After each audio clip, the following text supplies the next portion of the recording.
आजचा हा जो काही शासन निर्णय निघालेला आहे त्याचाच विश्लेषण करण्यासाठी सुप्रीम कोर्टाचे ज्येष्ठ वकील ॲडव्होकेट सिद्धार्थ शिंदे आपल्या सोबत आहेत। ॲडव्होकेट शिंदे, आपलं स्वागत आहे पुढारी न्यूज मध्ये। आपण हा शासन निर्णय वाचला आहे का आणि वाचला असेल तर आपली पहिली प्रतिक्रिया याच्याबद्दल? एक नजर मारलेली आहे या जीआर वर। ह्याच्यात स्पेसिफिक आहे की हे हैदराबाद गॅझेटियर संबंधी हा आहे।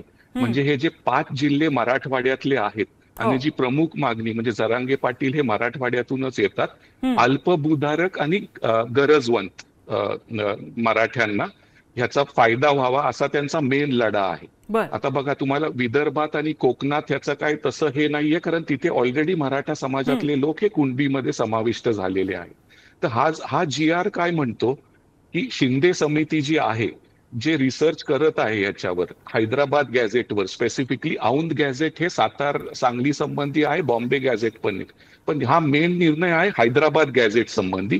हैदराबाद गॅझेटसाठी त्यांनी दिल्लीमध्ये हैदराबादला जाऊन त्यांनी, कारण ही निजामाखाली ही टेरिटरी यायची आणि तिथल्या ज्या नोंदी आहेत त्या संबंधी आहेत। आता हा जीआर म्हणतो की गाव पातळीवर एक त्रिसदस्य म्हणजे 3 लेअर मध्ये एक समिती स्थापन केली जाईल। त्याच्यात तुम्हाला ऍप्लिकेशन्स द्यावे लागतील, त्याच्यासमोर सुनावणी होईल आणि जे मराठा कुणबी किंवा कुणबी मराठा अशा नोंदी ज्यांच्या पूर्वजांच्या आहेत त्यांना ह्याचा बेनिफिट मिळेल।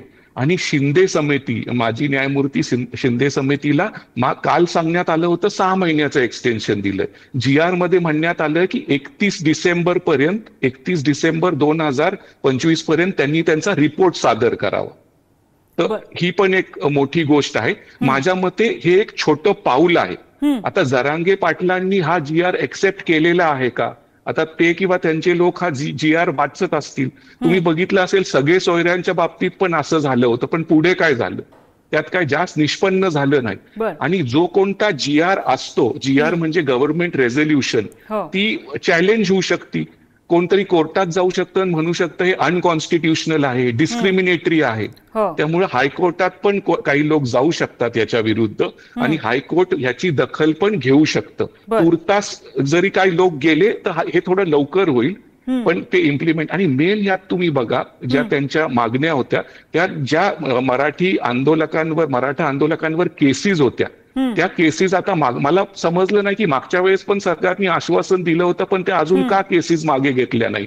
तर ज्यांच्या विरुद्ध नॉन बेलेबल वॉरंट होते त्यांची जर केस मागे घ्यायची असली तर त्या तरुणीला कोर्टात जावं लागतं, हजर व्हावं लागतं। त्यामुळे सरकारचं म्हणणं आहे तुम्ही हजर व्हा, मग नॉन बेलेबल वॉरंट तुमचे कॅन्सल केले जातील। आणि 15 कोटी रुपये जे देण्यात येणार आहेत, ज्यांचा मृत्यू झालाय आंदोलनामध्ये, त्या एका परिवाराला 15 कोटी दिले जाणार आहेत का टोटल मध्ये 15 कोटी दिले जाणार आहेत? तर ह्याच्यात बऱ्याच गोष्टी आहेत, पण हा एक छोटासा, मी म्हणेल एक छोटासा पाऊल आहे। ह्याच्यात काही एकदम जल्लोष करण्यासारखं नाहीये, टेक्निकॅलिटीज आहेत, पण एक सरकारने पण एक चांगला प्रतिसाद दिलेला आहे। आता मी जसं म्हटलं, proof of the pudding is in the eating. ह्याचं नक्की काय होईल उद्या, हे आता जसा इम्प्लिमेंट होईल तो जीआर आणि हे प्रमाणपत्र मिळायला पण। आणि एक महत्वाचं आहे, जर हे प्रमाणपत्र ह्या जीआर प्रमाणे दिले गेले, कुणबी मराठा किंवा मराठा कुणबी, त्याच्यात दिलंय की त्यांची व्हॅलिडिटी पण होईल। मग हे जे काही लाख लोक आहेत मराठा समाजातले ज्यांना कुणबी प्रमाणपत्र मिळेल, ते ओबीसी मध्ये त्यांचा समावेश केला जाईल। म्हणजे ओबीसीचे जे फायदे आहेत ते काही लोकांना, म्हणजे आता महाराष्ट्रात 4-4.5 कोटी मराठा समाज आहे 13 कोटी पैकी, तर त्यातल्या काही लाखांना आता ह्याच्या विरुद्ध ओबीसी समाज पण ऑब्जेक्शन घेणार, त्यांचे आंदोलन सुरू होतील, ते कोर्टात जातील। पण तुर्तास हा एक छोटेखानी विजय म्हणता येईल आणि एक पुढचं पाऊल आहे।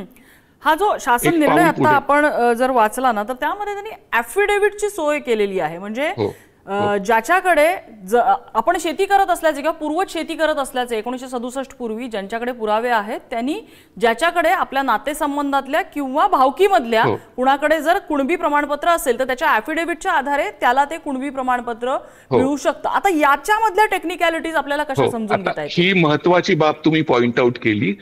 काही लोकांचं म्हणणं आहे की ॲफिडेव्हिट तयार सरकार करेल, तुम्हाला म्हणजे मराठा व्यक्तीला म्हणजे कुणबी जो स्वतःकडे त्यांच्याकडे पुरावे आहेत त्याला एक ऍफिडेव्हिट द्यावं लागेल. या सरकारी गाव पातळीवरच्या समितीवर त्याला हे ऍफिडेव्हिट द्यावं लागेल आणि मग त्याला नमूद कराव्या लागतील ह्या गोष्टी की 1967च्या आधी अशा नोंदी आहेत आणि ते मग त्या कमिटीकडे जाईल. ती कमिटी त्याचं निरीक्षण करेल, बघेल त्याच्यात आणि मग प्रोसेस सुरू होईल. तर ही एक माझं काय मत आहे की GR आहे ठीक आहे, तो चॅलेंज पण होऊ शकतो, पण हे छोटेखानी पाऊल आहे. म्हणजे एक पाऊल आपण पुढे गेलेलो आहोत आणि पुढे अशी आंदोलन करायची वेळ येऊ नये असं तरी आता वाटायला लागलंय की काहीतरी ह्याच्यात होईल आणि मराठवाड्यातल्या गरजवंत आणि अल्पभूधारकांना याचा फायदा होईल 5 जिल्ह्यातल्या. मुद्दा असा आहे की आता काही दिवसांपूर्वीच आक्षेप घेतलेला होता, छगन भुजबळांनी आक्षेप घेतलेला होता की मग आता ब्राह्मण समाज पण शेती करतो, मग त्यांनाही कुणबी म्हणायचं का? तर अशा पद्धतीचे आक्षेप कायदेशीर दृष्टीने घेतले जाऊ शकतात का याच्यामध्ये? बघा, ब्राह्मण समाज पण त्यांच्या गॅझेटमध्ये नोंद आहे का कुणबी म्हणून? कारण कुणबी ऑलरेडी ओबीसी मध्ये आहेत महाराष्ट्रात. त्यांची जर नोंद असली तर त्यांनी घ्यावं, पण त्यांची नोंद मराठा समाजाचीच, कारण जो जमीन कसणारा म्हणजे कुणबी. आता त्याच्या जर नोंदी असल्या आणि जर तुम्ही सरकारने GR काढलेला आहे तर तो तुम्हाला फॉलो करावा लागेल. आता कोर्टात जाण्यापासून आपण कोणाला थांबवू शकत नाही. कोर्टात काही लोक जातील, पण कोर्ट एकदमच ह्याच्यात दखल घेईल असं मला लगेच वाटत नाही. त्याचं सुरुवात ह्याचं GRचं इम्प्लिमेंटेशन जसं होईल आणि जसे सर्टिफिकेट मिळत जातील लोकांना, मग त्या कॉज ऑफ ऍक्शन विरुद्ध जर काही लोक, आता मला माहिती आहे उद्या काही लोक याच्या विरुद्ध लगेच कोर्टात जाणार आहेत, पण कोर्ट त्याची कितपत दखल घेईल आणि ह्याला कोर्टात म्हणजे तुम्हाला हायकोर्टात जावं लागेल रिट पिटिशन मध्ये.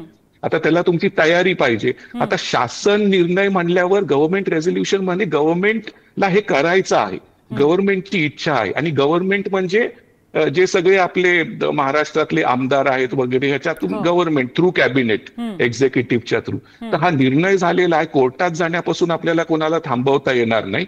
आता ह्याचं इम्प्लिमेंटेशन कसं होईल, मला फक्त एकच आहे की सगळे सोयऱ्यांच्या नोटिफिकेशन सारखं नको व्हायला.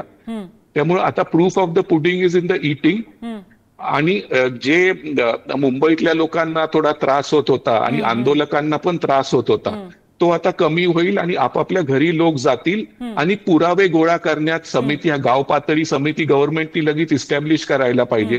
त्याच्यासमोर आता बऱ्याच टेक्निकॅलिटीज आहेत. तर ह्याच्यात मग आता वकिलांचं काम किंवा काही लोकांचं काम वाढेल की कसं ह्या लोकांना मदत करून त्यांना ते पुरावे मिळवून द्यावे. आणि शिंदे समिती ह्याच्यात मदत करण्यासाठीच आहे आणि शिंदे समितीला 31 डिसेंबर म्हणजे 3 महिन्याचं एक्सटेन्शन दिलं गेलेलं आहे. आता शिंदे समिती काय पुढे निर्णय देते त्याच्यावर आपल्याला बघावं लागेल काय होतं. पुढचा प्रश्न थोडासा मी धाडसी प्रश्न विचारते, कदाचित रीडिंग बिटवीन द लाईन आपण प्रयत्न करतोय.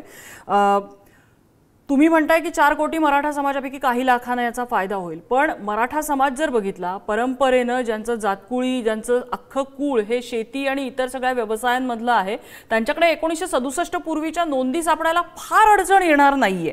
अगदी अपवादाने काही केसेस अडचणीच्या आल्या तर म्हटल्यानंतर जर ह्या नोंदी सापडल्या आणि त्यांना भावकीमध्ये एखादं कुणबी प्रमाणपत्र किंवा ॲफिडेव्हिट मिळालं तर त्यांना कुणबी प्रमाणपत्र मिळणार आहे. म्हणजे जरांगेंनी जी सरसकट ही जी मागणी केलेली होती ती थेट न देता त्यांना कुठून तरी आपण म्हणतो की कानामागून ती मागणी त्यांची पूर्ण झालेली आहे असं यावरनं म्हणता येईल का?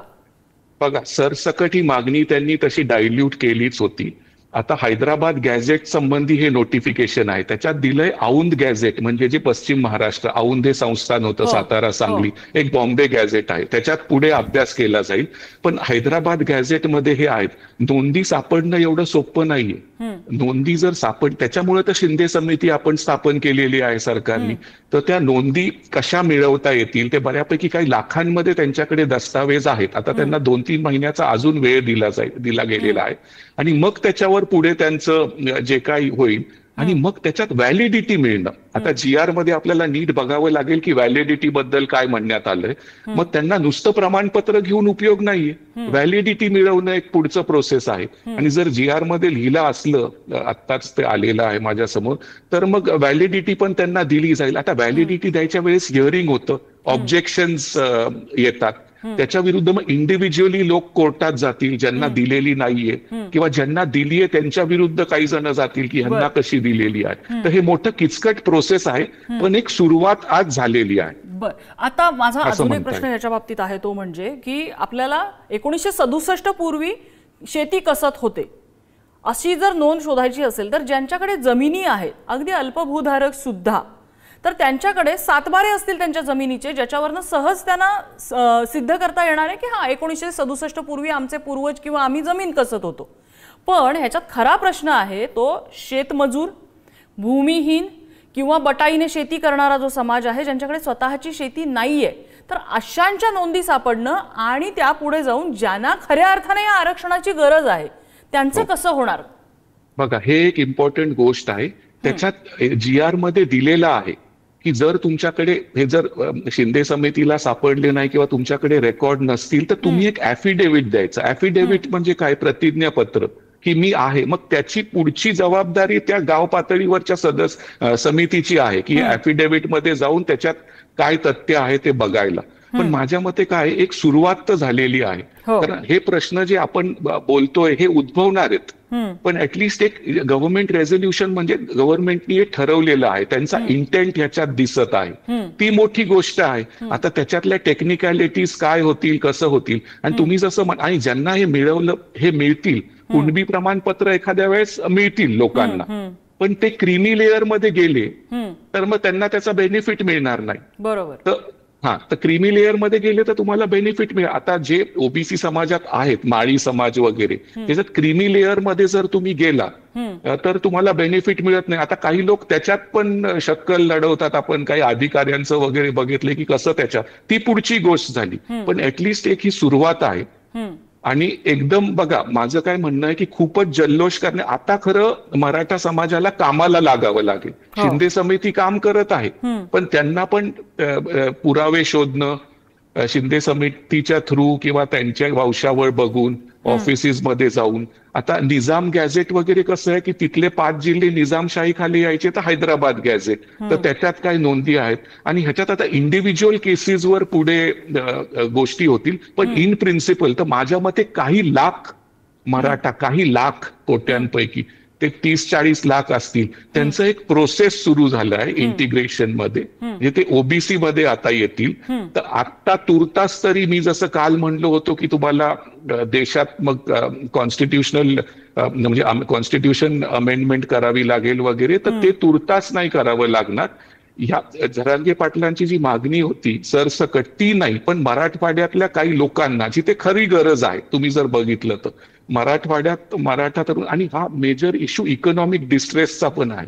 जर मेजॉरिटी कम्युनिटीचे लोकच हे मागायला लागले रिझर्वेशन, म्हणजे आर्थिक परिस्थिती बिकट आहे.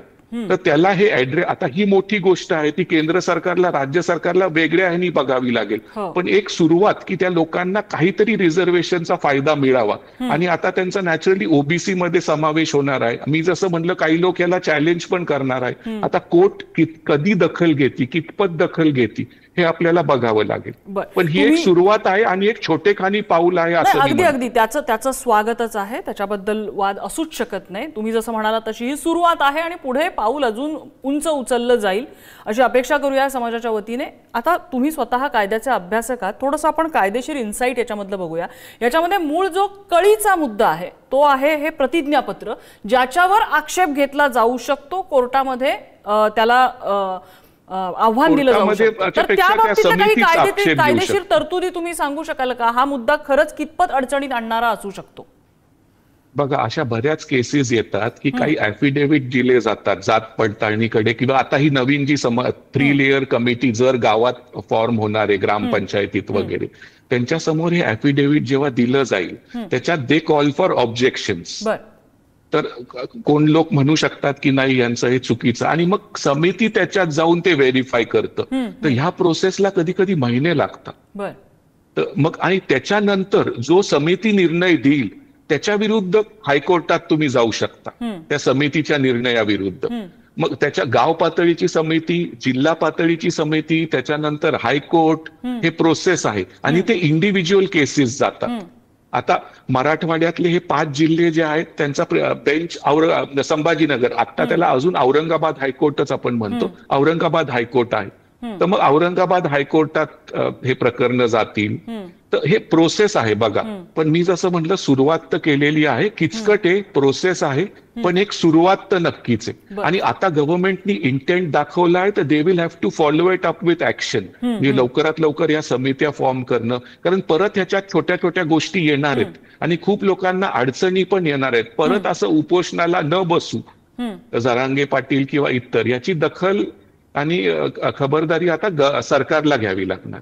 अगदी खूप खूप धन्यवाद. आपण या सगळ्या शासन निर्णयाचं विश्लेषण केलं कायदेशीर अनुषंगाने. ॲडव्होकेट शिंदे खूप आहे, याच्या डिटेलमध्ये आपल्याला थोडं वाचावं लागेल. अगदी अगदी नक्कीच नक्कीच. तुम्ही जसं म्हणताय ही तर सुरुवात आहे, अजून याचे वेगवेगळे कंगोरे पुढे येत जातील आणि नेमका हा शासन निर्णय कशा पद्धतीने राबवला जाऊ शकतो, त्यामध्ये काही अडचणीचे मुद्दे आहेत का, कशा पद्धतीने तो मराठा समाजासाठी सोयीचं असेल, हे सगळं काही पडताळून पाहावं लागणार आहे. ही तर सुरुवात आहे.